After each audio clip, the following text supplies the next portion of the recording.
الحمد لله نحمده ونستعينه ونستغفره ونؤمن به ونتوكل عليه ونعوذ بالله من شرور أنفسنا ومن سيئات أعمالنا من يهده الله فلا مضل له ومن يضلله فلا هادي له ونشهد أن لا إله إلا الله ونشهد أن محمدًا عبده ورسوله أما بعد فقد قال الله تبارك وتعالى في القرآن المجيد والفرقان الحميد أعوذ بالله من الشيطان الرجيم بسم الله الرحمن الرحيم إن أول بيت وضع للناس للذي ببكة مباركا وهدى للعالمين وقال النبي صلى الله عليه وسلم والله إنك لخير أرض الله وأحب أرض الله إلي ولولا أني أخرجت منك ما خرجت أو كما قال النبي صلى الله عليه وسلم اللهم صل على سيدنا محمد وعلى آل سيدنا محمد وبارك وسلم اللهم صل على سيدنا محمد وعلى آل سيدنا محمد وبارك وسلم اللهم صل على سيدنا محمد وعلى آل سيدنا محمد وبارك وسلم۔ میرے محترم عزیزوں، بزرگوں اور دوستوں، قرآن مجید کی آیت اور حدیث پاک کی روشنی میں آپ حضرات کے سامنے جو بات عرض کرنی ہے وہ ایام حج کی مناسبت سے اللہ نے بہت سے سعادت مند بندوں کو اپنے گھر کی حاضری کی توفیق نصیب فرمائی ہے۔ تو جہاں حجاج اکرام اور عمرہ کرنے والے معتمرین حج عمرے کے لیے حاضری دیتے ہیں، ان میں سے پہلا مقام مقدس یہ کعبۃ اللہ اور مکہ مکرمہ ہے، جہاں کی حاضری کی تمنا ہر مسلمان کرتا ہے، دعائیں مانگتا ہے اور اس کے لیے کوششیں کرتا ہے۔ دوسری جگہ ہے مدینہ منورہ، جہاں پر سرکار دو عالم صلی اللہ علیہ وسلم آرام فرما رہے ہیں۔ ایک چیز تو ہے کہ حج کی اہمیت اور فضیلت، اور اس سلسلے میں رسول اللہ صلی اللہ علیہ وسلم کی ہدایات کیا ہیں اور اسلاف امت نے حج کا کیسے اہتمام کیا ہے۔ دوسری چیز ہے حج جن جگہوں پر اور جن مقامات پر ہوتا ہے، جس شہر میں یہ حج ادا کیا جاتا ہے، اس شہر کی عظمت اور فضیلت، اور مدینہ منورہ جہاں پر رسول اللہ صلی اللہ علیہ وسلم آرام فرما ہیں، اس شہر کی عظمت اور فضیلت۔ خیال ہوا آپ حضرات کے سامنے اس جمعہ مکہ مکرمہ اور کعبۃ اللہ کی فضیلت پر کچھ باتیں آ جائیں۔ اللہ نے توفیق دی تو اگلی جمعہ مدینہ منورہ اور اس شہر کی عظمت اور اس کی فضیلت پر کچھ باتیں آ جائیں، اور پھر رسول اللہ صلی اللہ علیہ وسلم پر درود و سلام پیش کرنے کے آداب کا بھی تذکرہ اللہ نے توفیق دی تو آ جائے۔ تو اس جمعہ آپ حضرات کے سامنے جو عنوان ہے مکہ مکرمہ اور کعبۃ اللہ کی فضیلت اور اس کی عظمت، اس سے بتانا یہ ہے کہ ایک مسلمان کو اللہ کے گھر کعبۃ اللہ سے کیسا تعلق ہونا چاہیے اور اس کی عظمت اور محبت ایک مسلمان کے دل میں کیسی ہونی چاہیے۔ قرآن مجید میں اللہ رب العزت ارشاد فرماتے ہیں ان اول بیت وضع للناس، یقیناً سب سے پہلا گھر جو لوگوں کے لیے بنایا گیا ہے، للذی ببکہ، وہ گھر جو مکہ مکرمہ میں ہے، مبارکہ، اور وہ گھر بڑا برکت والا ہے، وہدی للعالمین، اور سارے عالم کے لیے ہدایت کا ذریعہ ہے۔ اس آیت میں مکہ مکرمہ کے لیے اللہ نے ایک لفظ استعمال فرمایا بکہ، ایک ہے مکہ مکرمہ، دوسرا ہے بکہ۔ تو اس کے معنی ہیں لغات اور ڈکشنری کے لحاظ سے پھاڑنا، چور چور کر دینا۔ بکہ مکہ مکرمہ شہر کا نام اس وجہ سے رکھا گیا کہ یہ شہر، اس شہر میں آ کر کوئی بھی ظالم اور جابر شخص ظلم کرے گا، وہاں کی رعایا کو ستائے گا، غرور اور تکبر کرے گا، تو یہ شہر اس ظالم جابر متکبر کے ظلم کو تکبر کو چور چور کر دے گا، مٹا دے گا، پھاڑ کر ختم کر دے گا۔ اسی واسطے زمانہ جاہلیت میں جو اصحاب الفیل ہاتھی والوں کا قصہ، جس میں ابرہہ نے ہاتھیوں کا لشکر لے کر مکہ مکرمہ کو ڈھانے کی، نعوذ باللہ شہید کرنے کی نیت سے آیا تھا، تو اللہ نے پورے ہاتھیوں کو اور اس کی پوری فوج کو ہلاک کر دیا۔ اور ہلاک بھی اللہ تعالیٰ نے چھوٹی کنکریوں کے ذریعے سے کیا، جن کنکریوں نے بڑے بڑے میزائل کا کام کیا ہے۔ تو اس سے معلوم ہوا کہ مکہ مکرمہ میں کوئی ظلم زیادتی کرے گا، اس کی توہین تحقیر کرے گا، تو مکہ مکرمہ اتنا عظیم شہر ہے کہ اللہ خود اس کی حفاظت فرمائیں گے۔ مکہ مکرمہ کا دوسرا نام ہے جسے ہم عام طور سے بولتے ہیں مکہ۔ البتہ بحیثیت مسلمان ہم لوگوں کو یہ ادب رکھنا چاہیے، جب بھی مکہ شہر کا نام لیا جائے تو مکرمہ، زادہ اللہ شرفا و عظما، اس طرح کے جملے بولے جائیں۔ جیسے اللہ کا نام لیتے ہیں تو اللہ جل جلالہ یا اللہ تعالیٰ، اللہ رب العزت، اس طرح احترام کے لقب بولتے ہیں۔ رسول اللہ کا نام لیتے ہیں تو صلی اللہ علیہ وسلم بولتے ہیں۔ صحابہ کا نام، تابعین کا نام لیتے ہیں تو رضی اللہ عنہم اور رحمت اللہ علیہ بولتے ہیں۔ ایسے ہی اللہ نے دنیا میں چند مقامات کو ایسی عظمت بخشی ہے، جیسے ان شخصیتوں کو عظمت بخشی ہے، اس میں مکہ مکرمہ ہے، مدینہ منورہ ہے، اور بیت المقدس ہے، اور کوہ طور ہے۔ یہ چار مقامات وہ ہیں جہاں اللہ نے بڑی عظمت بخشی ہے۔ ان میں سب سے زیادہ عظمت مکہ مکرمہ کی ہے، تو جب بھی نام لیا جائے تو لفظ مکرمہ ساتھ میں بولنا یہ ادب کا تقاضا ہے۔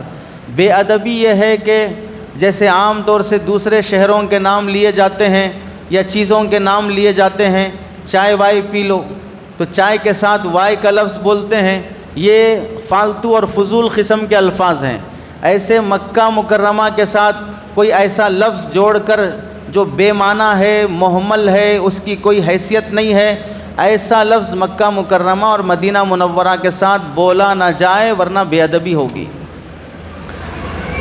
دوسرا جو نام ہے مکہ مکرمہ، مکہ کا معنی کیا ہے؟ دو معنی علماء نے لکھے ہیں۔ ایک معنی ہے ختم کرنا، مٹا دینا۔ اس معنی کے لحاظ سے یہ شہر ایسا ہے، اس میں اللہ نے ایسی ایسی مقدس جگہیں رکھی ہیں کہ اس شہر میں آ کر بندہ وہاں عبادت کرنے سے، دعا کرنے سے، توبہ کرنے سے اس کے سارے گناہ ختم ہو جاتے ہیں اور سارے گناہ مٹ جاتے ہیں۔ اس لیے مکہ کا نام ہی مکہ رکھا گیا کہ یہ شہر ختم کر دینے والا ہے، مٹا دینے والا ہے، یعنی گناہوں کو ختم کر دینے والا ہے، گناہوں کو مٹا دینے والا ہے۔ مکہ کا دوسرا معنی آتا ہے ہلاک کر دینا۔ اس لحاظ سے اس کا معنی یہ ہوا کہ مکہ مکرمہ وہ شہر ہے کہ جو یہاں آ کر ظلم کرے گا، کسی کو ستائے گا، چاہے انسانوں کو ستائے یا جانوروں کو ستائے یا پرندوں کو ستائے، بہر صورت اللہ تعالیٰ اس ظالم کو ہلاک و برباد کر دیں گے۔ تو یہ اتنی مقدس جگہ ہے کہ اس کا نام ہی ایسے رکھے گئے کہ یہاں آنے کے بعد ہر آدمی مرعوب ہو جائے، ڈر کے آئے، تواضع کے ساتھ آئے، خوف و خشیت کے ساتھ مکہ مکرمہ میں داخل ہو۔ اب اس آیت میں جو اللہ رب العزت نے فرمایا ان اول بیت وضع للناس، سب سے پہلا گھر جو لوگوں کے لیے بنایا گیا ہے وہ مکہ مکرمہ شہر میں برکت والا، ہدایت کا ذریعہ ہے تمام عالمین کے لیے۔ اس لحاظ سے آپ دیکھیں کہ مکہ مکرمہ میں جتنی برکتیں ہیں دنیا کی کسی علاقے میں اور شہر اور ملک میں ویسی برکتیں نہیں ہوں گی۔ یعنی ہمارے ملکوں میں کسی بھی پھل کے موسم ہوتے ہیں جو موسم میں ہی ملتے ہیں، موسم نہ ہو تو نہیں ملتے، یا ملتے بھی ہیں تو ویسے نہیں ہوتے جو اصلی ہوتے ہیں۔ لیکن مکہ مکرمہ وہ شہر ہے جہاں پر ہر موسم کا پھل مل جاتا ہے اور اصلی مل جاتا ہے، دھوکہ وہاں پر نہیں ہوتا جتنا دیگر شہروں میں ہوتا ہے۔ تو اللہ نے ایسی برکت وہاں پر رکھی ہے کہ مکہ مکرمہ میں ہر موسم کے پھل اور نعمتیں وہاں پر مل جاتی ہیں۔ دوسرا، اللہ تعالیٰ نے مکہ مکرمہ کو لوگوں کی ہدایت کا ذریعہ بنایا ہے۔ اس سلسلے میں مستقل علماء نے کتابیں لکھی ہیں کہ صرف کعبۃ اللہ کو دیکھنے کی برکت سے کتنے غیر مسلموں کو اللہ نے ہدایت دی ہے، کتنے عیسائی انگریز جو مسلمانوں کا بھیس بدل کر کعبۃ اللہ کو دیکھنے کے لیے آئے، کتنے ایتھسٹ اور ملحد جو خدا کے ان منکر تھے وہ کعبۃ اللہ کو دیکھنے کے لیے آئے، تو کعبے کا نور، کعبۃ اللہ کی عظمت اور اس کی ہیبت دلوں پر ایسے پڑی کہ وہ تھوڑی دیر کے بعد کلمہ پڑھ کے اسلام قبول کر لیے۔ تو اللہ نے کعبۃ اللہ کو سارے عالم کی ہدایت کا ذریعہ بنایا ہے۔ دوسری آیت ہے جس میں اللہ رب العزت ارشاد فرماتے ہیں وَهَذَا الْكِتَابُ أَنزَلْنَاهُ مُبَارَكٌ مُصَدِّقُ الَّذِي بَيْنَ يَدَيْهِ وَلِتُنذِرَ أُمَّ الْقُرَى وَمَنْ حَوْلَهَا، اور یہ کتاب قرآن مجید جسے ہم نے نازل کیا ہے، مبارکن، قرآن مجید بھی برکت والی ہے، مصدقن، تصدیق کرنے والی ہے، الذی بین یدیہ، ان کتابوں کی جو کتابیں قرآن سے پہلے گزر چکی ہیں، ان رسولوں کی جو رسول اس کتاب کے نازل ہونے سے پہلے گزر چکے ہیں، وَلِتُنذِرَ أُمَّ الْقُرَى، اور یہ قرآن نازل کیا گیا اس واسطے ہے کہ تاکہ آپ ام القریٰ کے لوگوں کو ڈرائیں، وَمَنْ حَوْلَهَا، اور جو ام القریٰ کے ارد گرد ہیں، آس پاس ہیں، ان کو بھی ڈرائیں۔ یہاں ام القریٰ سے کیا مراد ہے؟ سارے مفسرین لکھتے ہیں کہ ام القریٰ سے مکہ مکرمہ مراد ہے۔ قرآن نازل کیا گیا ہے مکہ مکرمہ کے رہنے والوں کو ڈرانے اور مکہ مکرمہ کے آس پاس رہنے والوں کو ڈرانے کی خاطر۔ قرآن اب اس میں مکہ مکرمہ کو ام القریٰ کا لفظ دیا گیا، اس شہر کا ایک نام ام القریٰ بھی ہے۔ اس لحاظ سے ام القریٰ کیوں کہتے ہیں؟ ماں جس طرح ایک خاندان کی اصل اور بنیاد ہوتی ہے، جیسے کسی بھی درخت کی ٹہنیوں، پتوں، پھولوں اور ڈالیوں کے لیے جڑ اصل ہوتی ہے، امن کا معنی بھی اصل اور جڑ کے آتے ہیں۔ اس لحاظ سے مکہ مکرمہ کو ام القریٰ اس لیے کہتے ہیں کہ پوری دنیا کے شہروں کی، ملکوں کی اصل اور جڑ وہ مکہ مکرمہ ہے۔ یعنی اللہ تعالیٰ جب دنیا کو بنانے کا ارادہ فرمائے تو سب سے پہلے مکہ مکرمہ کی زمین بنائے، وہاں سے پوری دنیا کی زمین بنی ہے۔ اسی واسطے آپ اگر اس وقت بیٹھے بیٹھے سرچ کر لیں گے کہ دنیا کا سینٹر کہاں ہے تو سائنسدان بتائیں گے دنیا کا سینٹر وہ مکہ مکرمہ، کعبۃ اللہ جہاں پر ہے وہاں سے دنیا کا سینٹر شروع ہوتا ہے۔ تو پوری دنیا کا سینٹر، جڑ، اصل اللہ تعالیٰ نے مکہ مکرمہ کو بنایا، جس میں کعبۃ اللہ کو بنایا۔ کعبۃ اللہ سے پوری دنیا پھیلی ہے۔ اسی واسطے آپ نقشہ اٹھا کر دیکھیں گے تو کعبۃ اللہ کے چاروں طرف 100 سے زائد ممالک ڈائریکٹ اس کے کونوں اور جہتوں میں پڑتے ہیں کہ اس جہت میں جائے گا تو یہ ملک پڑے گا، وہ ملک پڑے گا، اس جہت میں جائے تو یہ ملک آئے گا۔ گویا کہ بیچ میں وہ نقطۂ وسط ہے، بیچ کا نقطہ ہے، اور اس کے اطراف اکناف ساری دنیا اللہ تعالیٰ نے آباد فرمائی ہے۔ اس لحاظ سے مکہ مکرمہ کو ام القریٰ کا لقب دیا گیا۔ قریٰ یہ جمع ہے قریتن کی، قریتن کے معنی آتے ہیں گاؤں، دیہات، شہر، تو مطلب دنیا کے ہر کونے کونے کے شہر اور گاؤں کی بنیاد یہ مکہ مکرمہ شہر ہے۔ یہاں سے سارے گاؤں شہر گویا کے بنے اور آباد ہوئے ہیں۔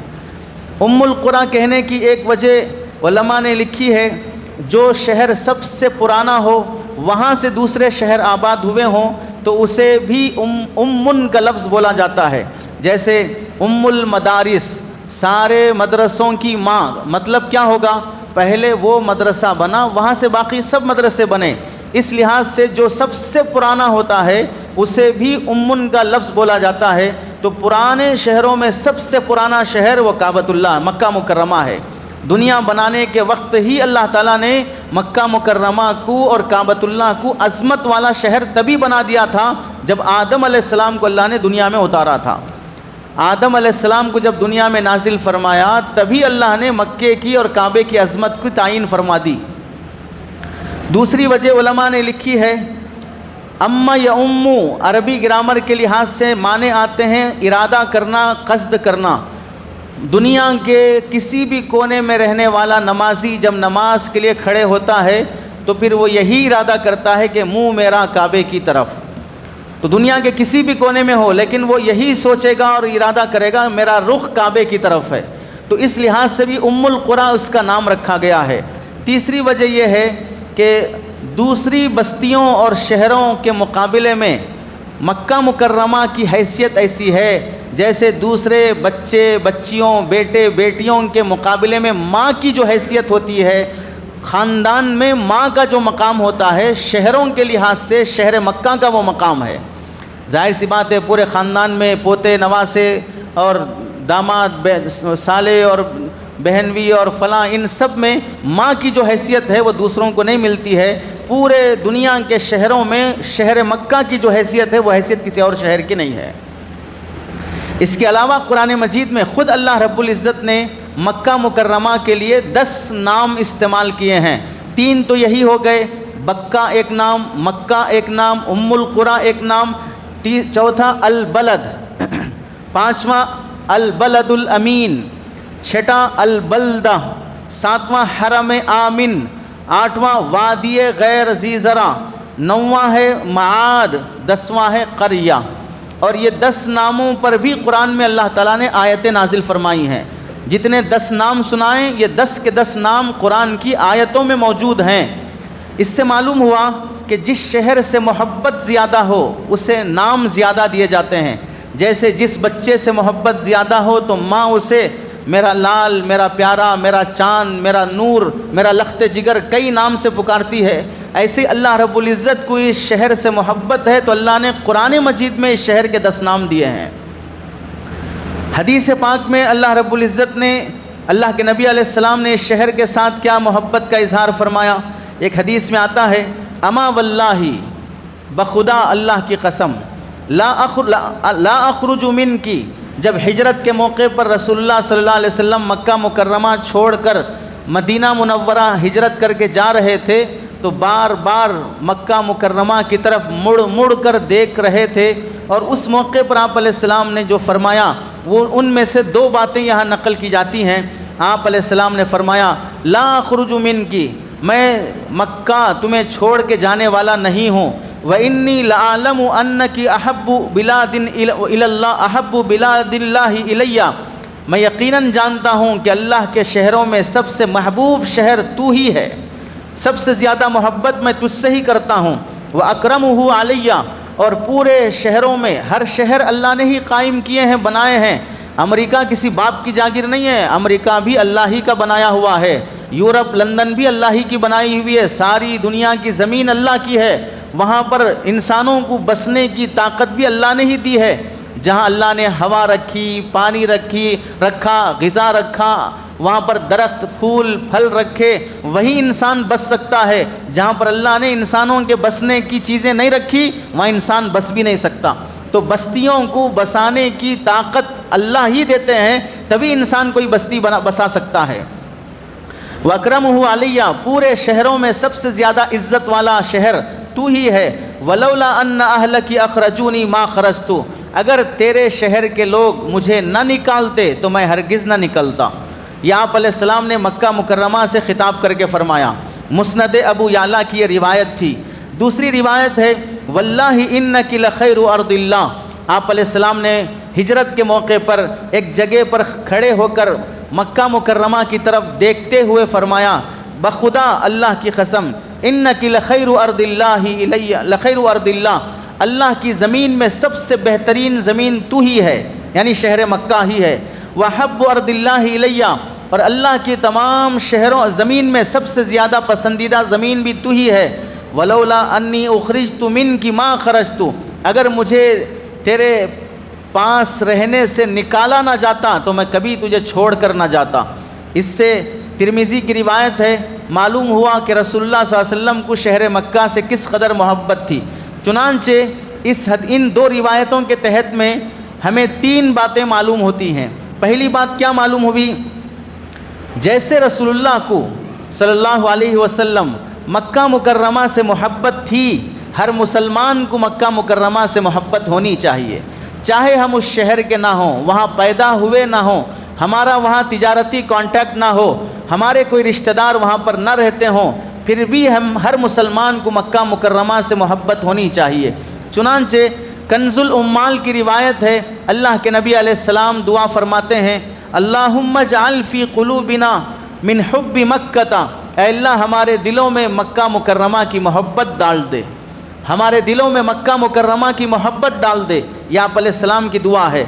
دوسری بات، ملا علی قاری رحمۃ اللہ علیہ اس حدیث کی شرح کرتے ہوئے لکھتے ہیں، وَفِيهِ دَلَالَةٌ عَلَىٰ أَنَّهُ لَا يَنبَغِي لِلْمُؤْمِنِ أَن يَخْرُجَ مِن مَكَّةَ إِلَّا أَن يَخْرُجَ مِنْهَا حَقِيقَةً أَوْ حُكْمًا وَهُوَ الضَّرُورَةُ الدِّينِيَّةُ وَالدُّنْيَوِيَّةُ وَلِذَا قِيلَ الدُّخُولُ فِيهَا سَعَادَةٌ وَالْخُرُوجُ مِنْهَا شَقَاوَةٌ۔ مرقات المفاتیح شرح مشکات المصابیح میں لکھتے ہیں، رسول اللہ صلی اللہ علیہ وسلم نے کعبۃ مکہ مکرمہ کو دیکھ کر جو فرمایا کہ مجھے تجھ سے سب سے زیادہ محبت ہے، تو سب سے پسندیدہ زمین ہے، اس سے ہمیں کیا معلوم ہوا کہ جیسے رسول اللہ صلی اللہ علیہ وسلم کو مکہ سے نکالا نہ جاتا تو آپ نہیں نکلتے، وہیں رہنا پسند کرتے، ایسے ہی اگر کوئی بندہ مکہ مکرمہ کا ہے تو لا ينبغی للمؤمن، تو اس مسلمان کو لیے مناسب نہیں ہے ان یخرج من مکہ، کہ مکہ چھوڑ کر کسی اور شہر کو اپنی نیشنالٹی کے خاطر یا نیٹو پلیس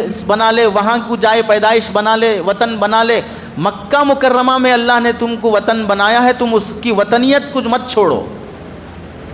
ہاں اگر مکہ مکرمہ چھوڑ کر جانے کی ضرورت پیش آئے تو دو وجوہات سے، ان یخرج منہا حقیقتاً و حکماً، پہلی چیز کیا ہے، دینی تقاضے کے پیش نظر کہ مکہ مکرمہ میں رہیں گے تو دین کا کام جیسے ہونا ہے ویسے نہیں ہوگا، قرآن حدیث شریعت کی خدمت جیسی ہونی ہے ویسے نہیں ہوگی، تو پھر ہمیں شہر چھوڑ کر دوسری جگہ خدمت کرنا پڑے گا، تو اب اس نیت سے آپ مکہ چھوڑ سکتے ہیں۔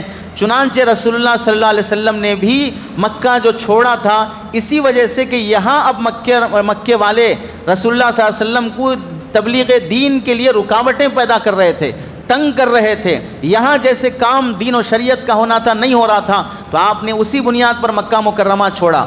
ابھی دنیاویہ یا دنیاوی ضرورت کے پیش نظر کہ اگر کوئی مکہ مکرمہ میں ہے، گزارا مشکل ہے، جینا مشکل ہے، وہاں پر آمدنی کے راستے نہیں ہو پا رہے ہیں، تو اب ایسی صورت میں کمائی کی خاطر، بیوی بچوں کے حقوق کی خاطر وہ مکہ مکرمہ چھوڑ سکتا ہے، لیکن یہ ضرورت بہت کم پیش آتی ہے، اس واسطے کہ الحمدللہ اب مکہ مکرمہ اتنا عظیم شہر ہے کہ یہاں سے لوگ جا کر وہاں اتنے خوب کما لیتے ہیں کہ خیرات مانگنے والے بھکاریوں کو بھی وہاں انجینئر کی جو جاب پر سیلری ملتی ہے، خیراتیوں کو اتنا مل جاتا ہے، تو کسی وجہ سے مال کی مشکلات کی وجہ سے مکہ مکرمہ چھوڑنے کی نوبت الا ماشاءاللہ بہت کم آتی ہے۔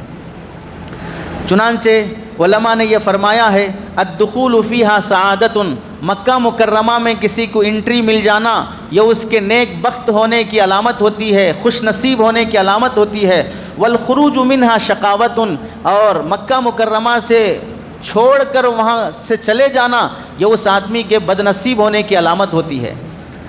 تیسری بات کیا معلوم ہوئی، خطابا لہا حین وداعیہا مما یدل علی فہمیہا و سماعیہا، مرقات المفاتیح جلد نمبر 5 صفحہ نمبر 186۔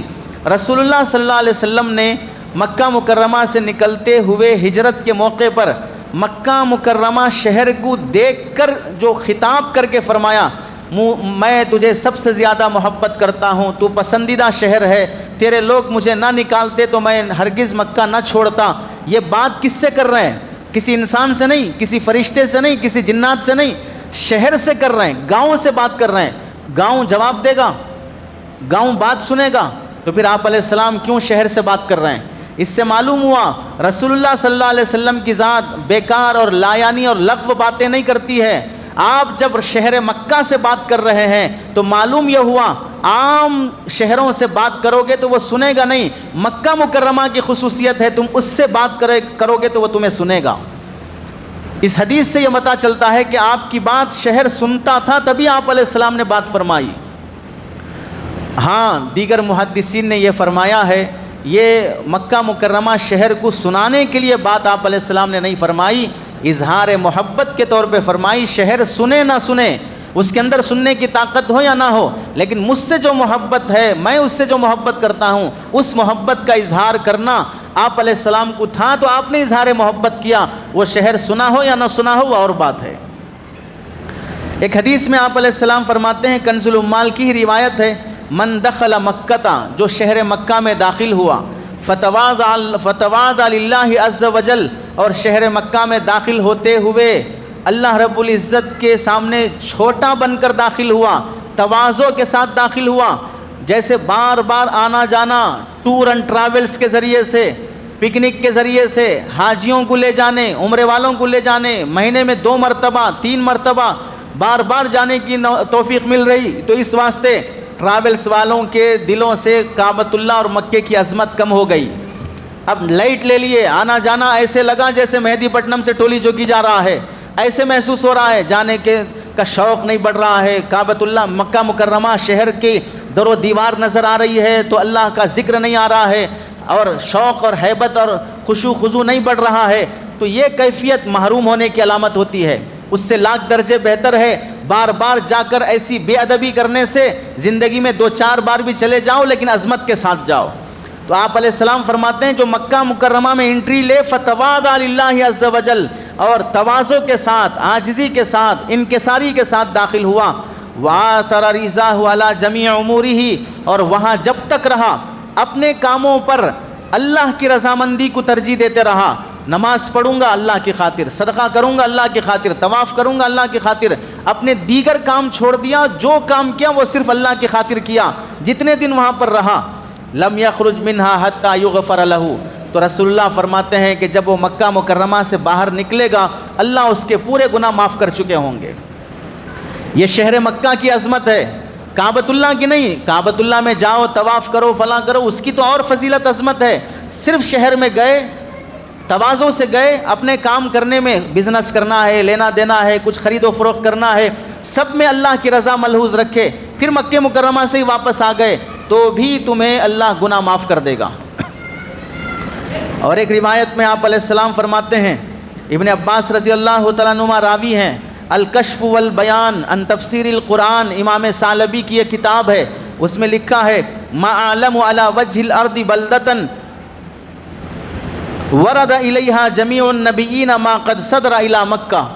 رسول اللہ صلی اللہ علیہ وسلم فرماتے ہیں، میں نہیں جانتا دنیا میں کوئی شہر ایسا ہوگا جس شہر میں سب نبیوں کی انٹری ہوئی ہوگی، سارے نبی اس شہر میں آ کر گئے ہوں۔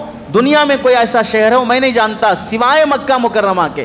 مکہ مکرمہ وہ شہر ہے جہاں پر دنیا اللہ کے تمام نبیوں کی آمد ہوئی ہے۔ 1.25 لاکھ انبیاء اگر آئے ہیں کم و بیش تو سب کے سب نبیوں کی انٹری مکہ مکرمہ میں ہوئی ہے۔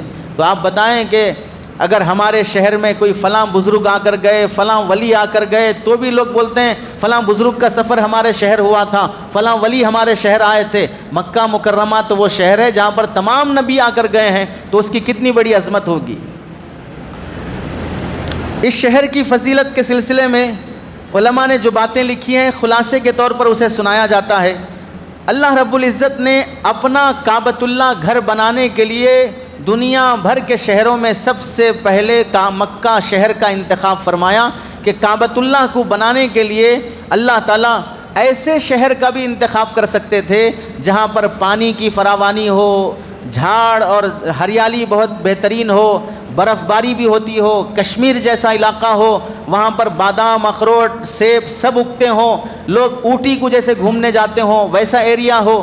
ایسا ایریا بھی اللہ چن سکتے تھے جو ایریے پکنک پلیس کے ہیں، لیکن مکہ مکرمہ وہ شہر ہے جب تک اللہ نے وہاں پر کعبۃ اللہ نہیں بنایا اور اسے آباد نہیں کیا، اس سے پہلے تک وہ پکنک پلیس تھا ہی نہیں، اور آج بھی وہ پکنک پلیس نہیں ہے۔ اور اگر کوئی شخص وہاں پر گھومنے کے ارادے سے جائے گا تو وہاں کوئی جھاڑ نہیں ملیں گے، جھرنے نہیں ملیں گے، برف باری نہیں ہوگی، کوئی سمندر، کوئی دریا نہیں ملے گا، کوئی ایسی چیز جہاں پر جا کر گھوم پھر کے آئیں۔ ایسے بے آباد جگہ کا اللہ نے انتخاب فرمایا اپنے کعبۃ اللہ شہر، اپنے مکہ شہر کعبۃ اللہ گھر بنانے کے واسطے۔ وجہ کیا ہے؟ وجہ علماء نے یہ لکھی ہے، دوسری جگہوں پر جب بندے جاتے ہیں تو جا کے فلاں کام، جیسے مثال کے طور پر سمجھو کہ اوٹی میں اللہ تعالیٰ کعبۃ اللہ بنا دیتے، تو وہاں پر برف باری بھی ہو رہی ہے، گھومنے کے پلیسز بھی ہیں، تو لوگ کیا کرتے، چلو وہاں کعبۃ اللہ کا طواف بھی کر لیں گے، باقی برف باری ہو رہی ہے، سورج نکلنے پہ یہاں جانا ہے، ڈوبنے کے ٹائم پہ وہاں جانا ہے، عین کڑی دوپہر کے ٹائم پہ وہاں گئے تو برف برستی رہتی، وہاں جائیں گے ابر بالکل سامنے رہتا، ہاتھ سے ابر کو چھو سکتے ہیں۔ یہ سب چیزیں انسان وہاں جا کر تھوڑی دیر عمرہ طواف کر لے گا، باقی دوسری چیزوں کے گھومنے میں لگ جائے گا، تو نتیجہ کیا ہوگا؟ وہ کعبۃ اللہ جانے کے پکے ارادے سے نہیں جائے گا، کعبے کے ساتھ ساتھ پلس فلاں بھی ہے، پلس فلاں بھی ہے، یہ سوچ کر جائے گا، تو اس میں کعبۃ اللہ کی وہ عظمت نہیں رہے گی۔ اب دنیا کا کوئی بھی بندہ کعبۃ اللہ جائے گا تو صرف کعبے کی نیت سے جائے گا، کسی اور نیت سے نہیں جا سکتا، کیونکہ اس کے علاوہ کوئی دوسری چیز ہے بھی نہیں ہے۔ اب اگر موجودہ حکومت تماشے کر رہی ہے کہ تاریخی چیزوں کو پکنک پلیس بنا رہی ہے، تو بھی آپ دیکھیں وہ تاریخی چیزیں انبیاء کی ذات سے جڑی ہوئی ہے، وہ کسی عام انسان کی بنائی ہوئی نہیں ہے۔ مثلا وہ غار حرا کو صحیح کر رہے ہیں، غار ثور کو صحیح کر رہے ہیں، رسول اللہ صلی اللہ علیہ وسلم کے پیدائش کی جگہ لائبریری کو صحیح بنا رہے ہیں، اور جبل رومات کو صحیح بنا رہے ہیں، اور احد کے میدان کو صحیح کر رہے ہیں۔ جہاں جہاں پر اللہ کے نبی علیہ السلام کا گزر ہوا، ان سارے مقامات کو پھر کی حفاظت کر کے اس کو ٹوریزم بنا رہے ہیں، تو بھی ہمیں سوچنا پڑے گا یہ وہ مقامات ہیں جہاں پر نبی علیہ السلام آ کر گئے ہیں، یہ اللہ کے رسول علیہ السلام کی ذات بابرکت یہاں پر وارد ہوئی ہے، یہ کوئی عام آدمی پکنک کے طور پہ بنایا ہوا نہیں ہے، نبی کی ذات کا تعلق وہاں سے جڑا ہوا ہے۔ تو اللہ نے اپنے کعبے کو بنانے کی خاطر شہر مکہ کا انتخاب فرمایا۔ نمبر 2، اپنے نبی کی پیدائش کے لیے بھی اللہ نے جس شہر کا انتخاب فرمایا وہ شہر مکہ ہے۔ رسول اللہ صلی اللہ علیہ وسلم امریکہ میں پیدا ہو سکتے تھے، لندن جرمن میں پیدا ہو سکتے تھے، انڈیا میں پیدا ہو سکتے تھے، لیکن اللہ کے نبی علیہ السلام کی پیدائش شہر مکہ میں اللہ تعالیٰ نے فرمائی۔ اس سے بھی اس شہر کی عظمت بڑھ جاتی ہے کہ ہم سمجھتے ہیں کہ بھئی ہم میں سے بہت سے لوگ وہ ہیں جو حیدرآباد کے نہیں ہیں، جہاں کے پیدا ہوئے ہیں، اپنے پیدائشی وطن سے ہر ایک کو محبت ہوتی ہے، چاہے اس گاؤں میں کتنی بھی مصیبتیں ہوں، لیکن بہر صورت وہاں اپنے پیدائشی وطن سے محبت ہوتی ہے۔ اللہ نے ہمارے رسول کی پیدائش کی خاطر شہر مکہ کا انتخاب فرمایا۔ نمبر 3، اس شہر کے لیے اللہ تعالیٰ نے اس شہر کے علاوہ کوئی دوسرا شہر ایسا نہیں ہے جس کی طرف سفر کر کے جانا مسلمان کے لیے فرض ہو، کوئی شہر نہیں ہے، لیکن شہر مکہ وہ شہر ہے جہاں پر استطاعت رکھنے والے ہر مسلمان کو وہاں کا سفر کرنا فرض ہے، اس واسطے کہ ہم جس پر استطاعت ہے اسے حج کرنا ہے۔ حج کرنے کے لیے کہاں جانا ہے؟ مکہ مکرمہ جانا ہے، تو مکہ مکرمہ جانا اللہ نے فرض کر دیا ہے ہر مالدار کے لیے، ایسا فرض اللہ نے کسی اور شہر کے لیے نہیں رکھا ہے۔ آپ چاہے ملک شام نہ جاؤ، دمشق نہ جاؤ، مصر نہ جاؤ، بغداد نہ جاؤ، کہیں بھی نہ جاؤ، کوئی مسئلہ نہیں رہے گا، لیکن حیثیت ہے تو ضروری ہے کہ آپ شہر مکہ جانا پڑے گا۔ اگر نہیں گئے، حج نہیں کیا، تو پھر مرنے سے پہلے اپنی اولاد کو وصیت کرنا پڑے گا کہ میرے مرنے کے بعد میرے مال میں سے حج بدل کراؤ، یہ وصیت کر کے مرنا پڑے گا۔ اگر وصیت نہیں کرو گے تو بھی گنہگار ہوگے، حج چھوڑنے کا بھی گناہ، وصیت کرے بغیر مرنے کا بھی گناہ ہوگا۔ اللہ نے اس شہر کے ساتھ وہ عظمت جوڑ کر رکھی ہے۔ اور نمبر 4، اللہ تعالیٰ نے اس شہر کے لیے حج ادا کرنے کے لیے بھی اللہ نے اس شہر کا انتخاب فرمایا، یعنی ایک تو اس شہر کی خاطر حج کرنے کے لیے جانا، اور حج کے ارکان میں سے بہت سے ارکان اللہ نے اسی شہر کے ساتھ جوڑ کے رکھے ہیں، چنانچہ طواف ہے، صفا مروہ کی سعی ہے، زمزم پینا ہے، قربانی دینا ہے، عرفات ہے، مینا ہے، مزدلفہ ہے، حج کے جتنے کام ہیں اللہ نے سب اسی شہر مکہ کے ساتھ جوڑ کر رکھے ہیں۔ اسی کے ساتھ اللہ نے اس شہر آپ علیہ السلام کو نبی بنانے کے لیے بھی جس شہر کا انتخاب فرمایا وہ شہر مکہ ہے۔ رسول اللہ صلی اللہ علیہ وسلم نبی بنائے گئے اسی شہر مکہ مکرمہ میں، تو رسالت کا شہر جہاں پر رسول بنائے گئے، جیسے آپ میں سے کوئی آدمی کسی MBBS فلاں کالج میں پڑھا، MD فلاں کالج میں پڑھا، تو جہاں ڈگریاں آپ کو ملتی ہیں اس کالج سے تعلق اور آدمی کو ہوتا ہے۔ رسول اللہ صلی اللہ علیہ وسلم کو مقام رسالت جو نصیب ہوا ہے وہ شہر مکہ میں نصیب ہوا ہے۔ اللہ تعالیٰ نے اس شہر مکہ کے اندر ایسے اعمال رکھے ہیں، بندہ اگر اس شہر میں آ کر حج عمرہ کرے گا اور نیک اعمال کرے گا تو ایسے پاک ہو کر واپس لوٹے گا جیسے ماں کے پیٹ سے بچہ معصوم اور بے گناہ پیدا ہوتا ہے، ایسے ہی شہر مکہ ایسا عظمت والا ہے، یہاں آ کر عبادت کر کے واپس جاؤ گے تو ہر گناہ سے پاک ہو کے جاؤ گے۔ یہ اس شہر کی عظمت ہے۔ اللہ تعالیٰ نے اس شہر کے اندر طواف جیسی عبادت رکھی ہے جو دنیا کے کسی بھی کونے میں جائز ہی نہیں ہے۔ یعنی نماز آپ کہیں بھی پڑھ سکتے، روزہ آپ کہیں بھی رکھ سکتے، زکوٰۃ آپ کہیں بھی دے سکتے، لیکن طواف کرنا ہے تو کعبۃ اللہ شہر مکہ جانا ہی پڑے گا۔ دنیا کے کسی کونے میں طواف کرنا جائز نہیں ہے۔ اب جہاں لوگ اپنے اپنے باباؤں کی یا اولیاء کی مزارات کے طواف کرتے ہیں، ناجائز، حرام، شرک ہے۔ طواف صرف کعبۃ اللہ کا کیا جائے گا، کسی ولی کی مزار کا بھی طواف کرنا جائز نہیں ہے، حتیٰ کہ کسی نبی کے مزار اور ان کے روضہ اطہر کا طواف کرنا بھی جائز نہیں ہے۔ اللہ تعالیٰ نے طواف کی عبادت صرف کعبۃ اللہ کے ساتھ خاص کر رکھی ہے۔ ایسے ہی اس شہر میں اللہ تعالیٰ نے حجر اسود رکھا ہے جو جنت سے لایا ہوا پتھر ہے، اللہ نے رکن یمانی رکھا ہے، حتیم جو کعبۃ اللہ ہی کا ایک حصہ ہے، مقام ابراہیم جو اللہ تعالیٰ کے نبی حضرت ابراہیم علیہ السلام کعبے کو بناتے وقت جو پتھر جنت سے لایا گیا تھا، جس پر کھڑے ہو کر حضرت ابراہیم علیہ السلام نے اپنے سے اونچی عمارت اور دیوار بنائی، اوپر چڑھنا ہو تو وہ پتھر لفٹ کی طرح اوپر ہو جاتا، نیچے اترنا ہو تو پتھر لفٹ کی طرح نیچے آ جاتا، وہ مقام ابراہیم بھی کعبۃ اللہ کے پاس شہر مکہ میں موجود ہے۔ ایسے ہی زمزم کا کنواں جو ساری دنیا وہ پانی پیتی ہے، برکت والا ہے، یہ زمزم کا کنواں بھی شہر مکہ میں موجود ہے۔ دنیا کے کسی کونے میں اللہ نے زمزم جیسا پانی دوبارہ عطا نہیں کیا ہے۔ اس شہر کی عظمت میں اللہ تعالیٰ نے قرآن مجید میں مکہ مکرمہ کی عظمت میں 2 بار اللہ نے شہر مکہ کی قسم کھائی ہے۔ چنانچہ سورۃ التین میں اللہ نے فرمایا ھذا البلد الامین، بلد امین کی قسم۔ سورۃ البلد میں اللہ نے قسم فرمایا لا اقسم بہذا البلد، اس شہر کی میں قسم کھاتا ہوں۔ ظاہر سی بات ہے اللہ اس شہر مکہ کی قسم کھاتے ہیں۔ قسم جب بھی کوئی کھاتا ہے تو اس کی عظمت بتانا مقصود ہوتا ہے، تو اللہ نے قسم کھا کر شہر مکہ کی عظمت بتائی۔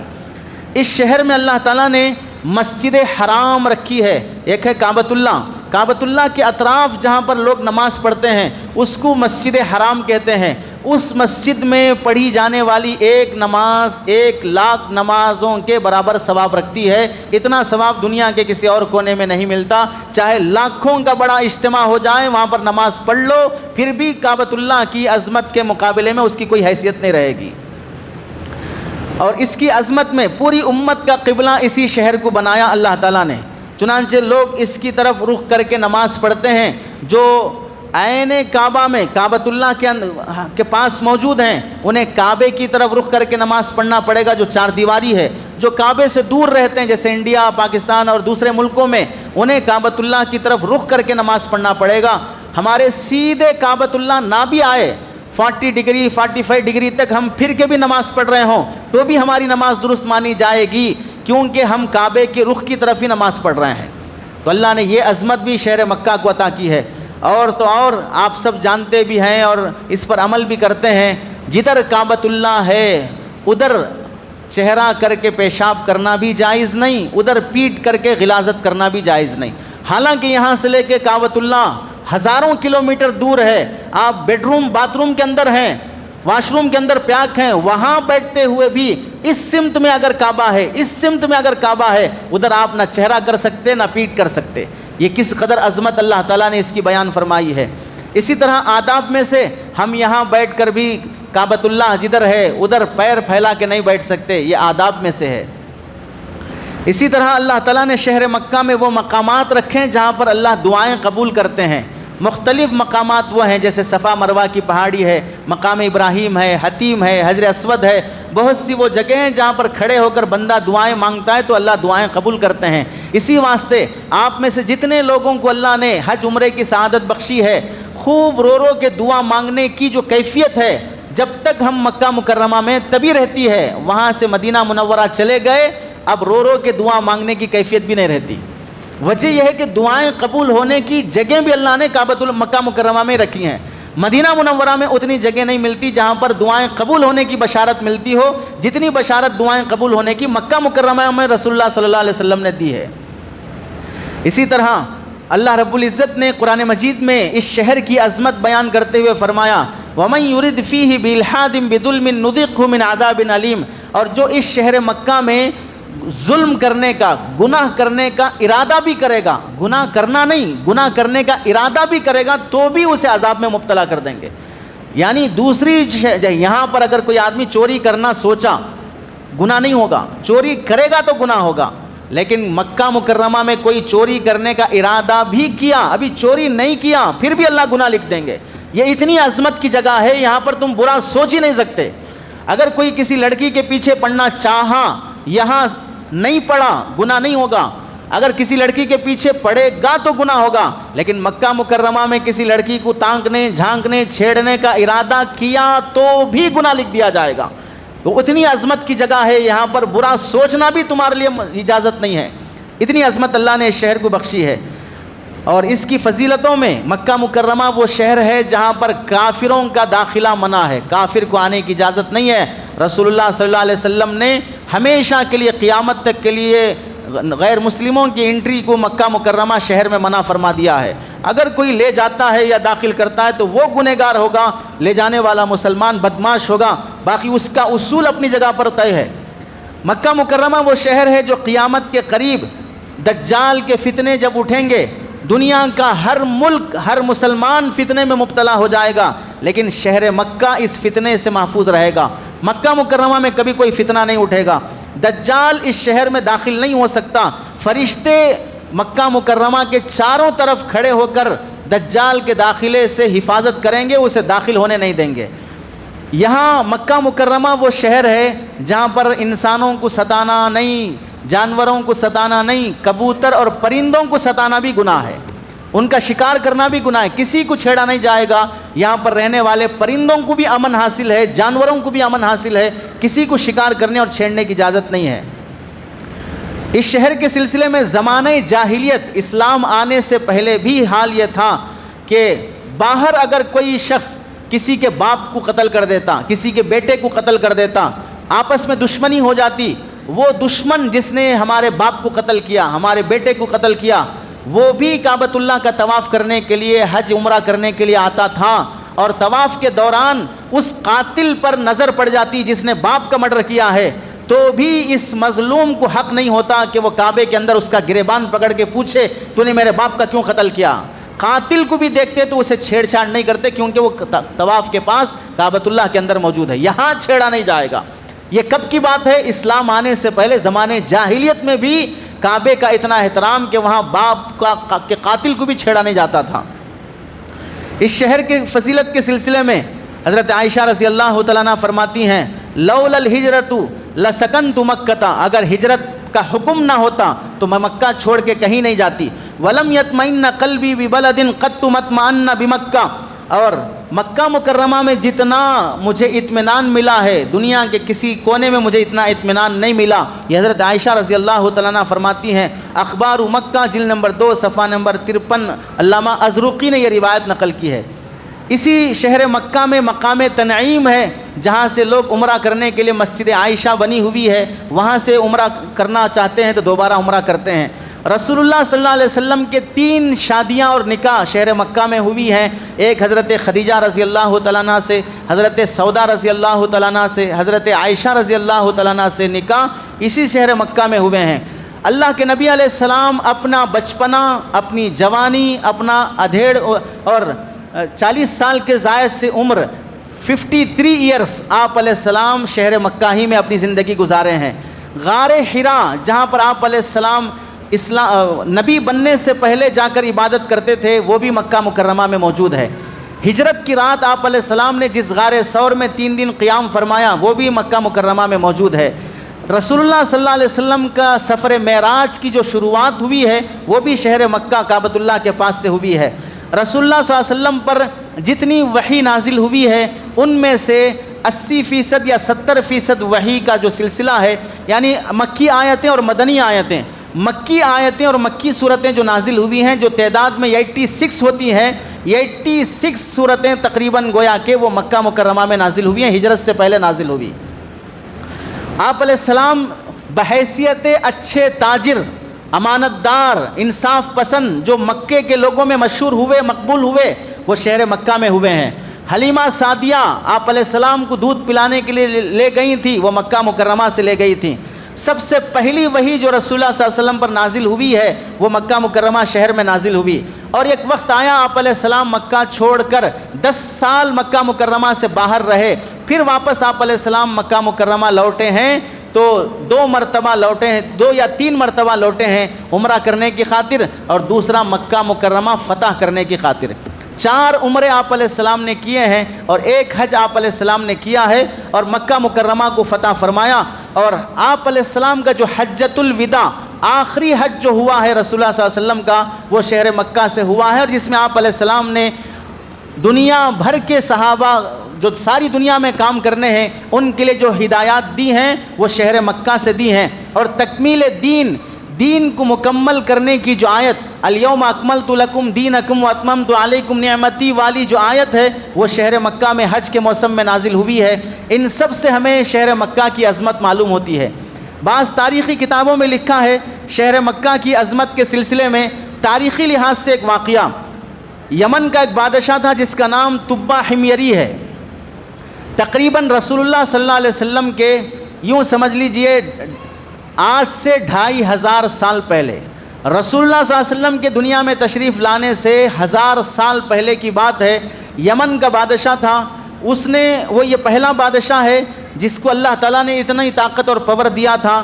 1,13,000 لوگ اس کے ساتھ پیدل سفر میں ساتھ چلتے تھے، اور گھوڑے پہ سوار 1,30,000 لوگ گھوڑے پہ سوار ہو کے اس کے ساتھ سفر پہ چلتے تھے۔ جب کسی شہر میں اس کا قافلہ پہنچتا تو لوگ ہیبت اور تعجب کے مارے اس کی عزت اور احترام میں شہر سے باہر نکل کے کھڑے ہوتے، اور ہر شہر سے 10 علماء کا یہ انتخاب کرتا، اپنے ساتھ سفر میں شامل کرتا۔ ہوتے ہوتے 4000 علماء کو ساتھ لے کر یہ سفر کرتے گیا، اور جب شہر مکہ کے قریب پہنچا تو لوگوں نے دیکھا کہ مکہ مکرمہ کے لوگ نہ اس کے اکرام میں باہر نکلے، نہ اس کی عزت کر رہے ہیں، نہ اسے ویلکم کر رہے ہیں۔ تو اسے تعجب ہوا کہ بھئی ہر شہر کے لوگ باہر نکل کے میرے آنے کی خبر پر میری عزت میں باہر آئے، لیکن مکہ مکرمہ والے باہر نہیں آئے۔ تو لوگوں نے بتایا کہ یہاں پر ایک کعبۃ اللہ ہے جو اللہ کا گھر ہے، اس کی اتنی عظمت ہے کہ یہاں آنے کے بعد کسی کی کوئی حیثیت نہیں رہتی، آنے والے کتنے بھی بڑے بادشاہ انہیں جھک کے یہاں آنا پڑے گا۔ اس واسطے شہر مکہ والے یہاں کسی کی عظمت اور احترام نہیں کرتے، سب سے زیادہ وہ عزت اور احترام کعبۃ اللہ کی کرتے ہیں۔ یہ کب کی بات ہے؟ رسول اللہ صلی اللہ علیہ وسلم کے دنیا میں تشریف لانے سے 1000 سال پہلے کی بات ہے۔ تو بادشاہ تھا، شروع میں دماغ خراب تھا، تو اس نے ایسا ارادہ کیا کہ جب اس کی عظمت اتنی بڑی ہے اس میں ہے کیا آخر؟ تو لوگوں نے کہا کچھ بھی نہیں ہے، 4 دیواری ہے بس، لوگ اس کے طواف کرتے ہیں، عبادت اس کے وہاں عظمت اللہ نے بخشی ہے۔ تو اس بادشاہ نے ارادہ کیا اس 4 دیواری کو گرا دوں گا، توڑ دوں گا، تو پھر کیا عظمت باقی رہے گی؟ یہ سوچ کر جب اس نے یہ بولا کہ میں اس کعبے کو ناؤز باللہ ڈھا دوں گا، فوراً اس کی ناک سے خون اور پیپ بہنا شروع ہوا جو اتنا بدبودار تھا، آس پاس کے لوگ بھی اس سے گھن کرنے لگے۔ پہلے تو اس نے یہ کوشش کی کہ اپنے یہاں بھی ایک کعبۃ اللہ بنایا تاکہ اس کی بھی ایسی عظمت ہو، لیکن ظاہر سی بات ہے کہ ہر نقل کرنے والے کو عقل نہیں ہوتی ہے، تو کوئی اس کی عظمت نہیں رہی، اس کی وجہ سے بھی غصہ آیا۔ تو جب اسے گرانے کا ارادہ کیا تو اس نے اعلان کیا کہ یہاں مکے کے لوگوں کو جو مرد ہیں ان کو قیدی بنا لو اور ان سب کو قتل کر دو، عورتیں ہیں انہیں اپنی باندی بنا لو، کعبۃ اللہ کو نعوذ باللہ ڈھا دو، اس طرح کی اپنی فوج کو حکم دیا۔ تو فوراً اس کی ناک سے اور اس کی آنکھ سے بدبودار خون اور پیپ بہنا شروع ہو گیا۔ کئی ڈاکٹروں کو دکھایا گیا، کچھ علاج بن نہیں پایا۔ پھر آخر اس نے اس زمانے کے مشہور اور بڑے عالم کے پاس یہ پوچھنے کے لیے کہ مجھے کیا آخر بیماری لگ گئی ہے، جیسے عامل کے پاس جاتے ہیں، بابا کے پاس جاتے ہیں، وہ بڑے یہودی عالم کے پاس پہنچا تو اس نے نبض دیکھ کر اور اس کا چہرہ دیکھ کر فرمایا یہ کوئی زمینی بیماری نہیں ہے، یہ آسمانی بلا ہے، تم نے کوئی ایسا گناہ کیا ہے جس کی وجہ سے اللہ کی طرف سے پکڑ آئی ہے، اس سے توبہ کر لو تو ہی یہ بیماری جا سکتی ہے۔ تو اس بادشاہ نے فوراً سچے دل سے توبہ کیا کہ میں کعبے کو تکلیف نہیں پہنچاؤں گا، مکے کے لوگوں کو تکلیف نہیں پہنچاؤں گا۔ جیسے ہی توبہ کیا فوراً بیماری ختم ہو گئی۔ جیسے ہی بیماری ختم ہوئی کعبۃ اللہ کی عظمت بڑھ گئی، کعبۃ اللہ کا احترام بڑھ گیا۔ اب اس نے جو ڈھانے کا توڑنے کا ارادہ کیا تھا بجائے اس کے اب اس نے احرام باندھ کر کعبۃ اللہ کا طواف کیا۔ وہاں کے علماء نے بتایا اس کعبے کی عظمت یہ ہے کہ احرام باندھ کے جاؤ، طواف کرو، وہاں اللہ کے سامنے سجدہ کرو۔ سب کام کرنے کے بعد جب اس نے دیکھا چار دیواری کھلی ہوئی ہے، تاریخ میں لکھا ہے یہ دنیا کا پہلا بادشاہ ہے جس نے خالی کعبۃ اللہ کو دیکھ کر سب سے پہلے کعبۃ اللہ کو غلاف پہنانے والا یہی تبہ حمیری ہے۔ اس سے پہلے کعبۃ اللہ کو غلاف نہیں پہنایا جاتا تھا۔ تو آپ دیکھ لیں کعبۃ اللہ وہ جگہ ہے جہاں پر دشمن آ کر بھی اتنا محبوب بن جاتا ہے، جو ڈھانے کے لیے آیا تھا وہ حفاظت کر رہا ہے، وہ کعبے کو غلاف پہنا رہا ہے۔ اس کے بعد مکہ مکرمہ میں جتنے لوگ تھے سب لوگوں کو اپنی طرف سے دعوت بھی کیا اور ساتھ ساتھ سونے کی اشرفیاں تقسیم کیا۔ وہاں سے پھر لوگوں اس کا قافلہ ہوتے ہوتے مدینہ منورہ پہنچا۔ جب مدینہ منورہ کے قریب پہنچے تو اس کے ساتھ جو یہودی علماء تھے، تقریباً 4000 علماء تھے، انہوں نے مدینہ منورہ کی مٹی دیکھی، وہاں کے درخت دیکھے، وہاں کی خوشبو محسوس کی۔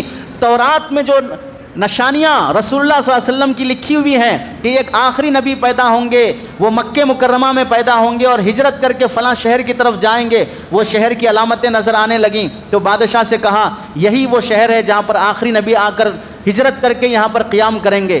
تو اس سے اس کی عظمت اور بڑی۔ اپنے ساتھ جو علماء کا قافلہ لایا تھا، 400 علماء مدینہ منورہ میں ٹھہر گئے رسول اللہ کے انتظار میں۔ کب ٹھہر گئے؟ 1000 سال پہلے وہ ہمارے نبی کے آنے کے انتظار میں ٹھہرے۔ اس بادشاہ نے ان 400 علماء کے لیے مکانات بنائے، 400 گھر بنائے، اور ایک گھر الگ سے بنایا، ڈبل بنایا، اور اس میں یہ کہا کہ یہ گھر جب رسول اللہ ہجرت کر کے آئیں تو پھر اس گھر میں رسول اللہ کا قیام کرنا، اور میری طرف سے یہ خط رسول اللہ کو پہنچا دینا، اور ایک تلوار بھی دیا کہ یہ تلوار بھی رسول اللہ صلی اللہ علیہ وسلم تک پہنچا دینا۔ تلوار کا تذکرہ ملتا نہیں ملتا ہے، لیکن خط کا تذکرہ اور مکان بنانے کا تذکرہ ہوتے ہوتے جب 1000 سال گزرتے رسول اللہ صلی اللہ علیہ وسلم ہجرت کر کے مدینہ منورہ جب تشریف لائے، حضرت ابو ایوب انصاری رضی اللہ تعالیٰ عنہ کے گھر کے سامنے اونٹنی جا کر جو بیٹھی ہے، وہ وہی گھر ہے جو بادشاہ نے ہمارے نبی کی خاطر 1000 سال پہلے بنا کر دیا تھا۔ تو آپ دیکھیں بندہ کبھی نیکی کرتا ہے اخلاص کے ساتھ، اللہ تعالیٰ 1000 سال کے بعد بھی اس کی نیکی کا نتیجہ رسول اللہ صلی اللہ علیہ وسلم تک پہنچا کے رکھا ہے۔ تو ہمیں کعبۃ اللہ کی عظمت ہمارے دل میں اور شہر مکہ کی عظمت ہمارے دل میں، افسوس ہوتا ہے کہ حاجی اور عمرہ کرنے والے وہاں جا کر طواف تھوڑا کر لیا، سگریٹ پیتے ہوئے نظر آتے ہیں اور فلم دیکھتے ہوئے نظر آتے ہیں، روموں اور کمروں میں بیٹھ کر گانے سنتے ہوئے نظر آتے ہیں، اور شاپنگوں میں لگے ہوئے نظر آتے ہیں، با جماعت نماز کا اہتمام نہیں ہوتا ہے۔ اللہ نے کتنی دولت اور ثروت عطا کی ہے، کتنی پراپرٹیاں ہیں، لیکن کعبۃ اللہ کے دیدار کی تمنا نہیں ہے، حج پہ جانے کا احساس نہیں ہوتا۔ حج کے بغیر اگر مر جائے گا مسلمان بن کے نہیں مرے گا، یہودی یا عیسائی بن کے مرے گا۔ ایسی سخت وعید حدیثوں میں آئی ہے۔ اس کی عظمت بھی ہو، وہاں کی حاضری کی تمنا بھی ہو۔ اللہ سے دعا ہے کہ اللہ تعالی ہم سب کو کعبے کی توفیق، وہاں کی حاضری کی سعادت نصیب فرمائے۔ آمین۔ وآخر دعوانا ان الحمد للہ رب العالمین۔